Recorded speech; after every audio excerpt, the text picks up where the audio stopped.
Hey guys, welcome to Bastion Time. I'm your host Bastion. This is Zelda news, really. Let's get to that news. Now, first of all, just quickly I want to cover this little news story before we get to the meat of this video.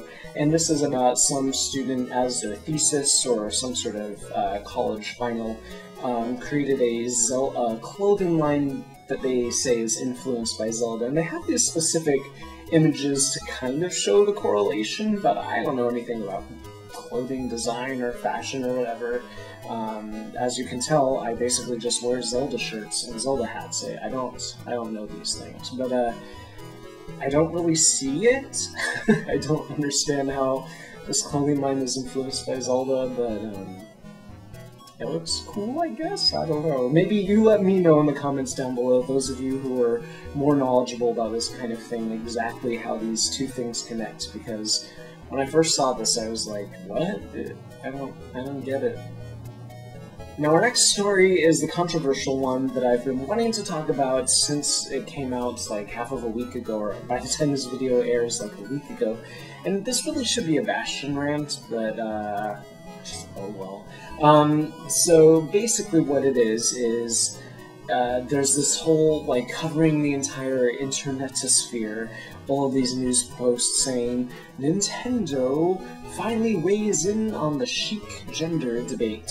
And so first of all, let's set this up by saying, for those of you not familiar, for whatever reason, there's a debate out there among Zelda fans about whether Sheik is male or female, and there are a lot of, and the funny thing is, almost everybody in this debate is like, well, obviously, why is this even a debate? Obviously, Sheik is whichever gender. Obviously, Sheik is male, or why is this even a debate? Sheik is obviously female.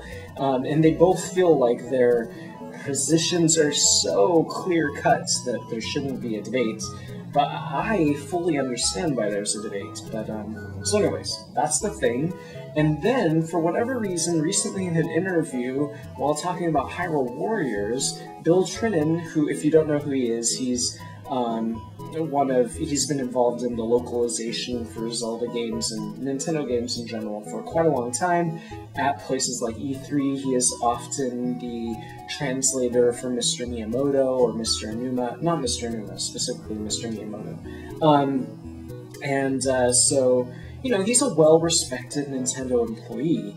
However, he's not translating for anybody official. He's just speaking on his own behalf as Bill Trinen. You know, he's not, his answer cannot be seen as a definitive canonical answer because he's not on the Zelda development team. He just translates for people after the fact, and even that, there can be all kinds of interpretations. And I have to say, even if Mr. Enuma came forward and said, my personal opinion is that Sheik is either of these two things, it doesn't really matter because it's still an actual debate worth having that a creator can't even really decide for you. It's not as if we're like, oh, is Sheik's name pronounced this way or this way? Then there's a definitive answer, right? But it's more about something that isn't as clear-cut as that. So I think what I'm going to do is I'm going to go ahead and save the ranty part about my own personal opinion about this for an actual Bastion rant. So I'll end this by saying that what Bill Trinen says is that the answer is simple. Sheik is Zelda in different clothes, and so thus Sheik is female.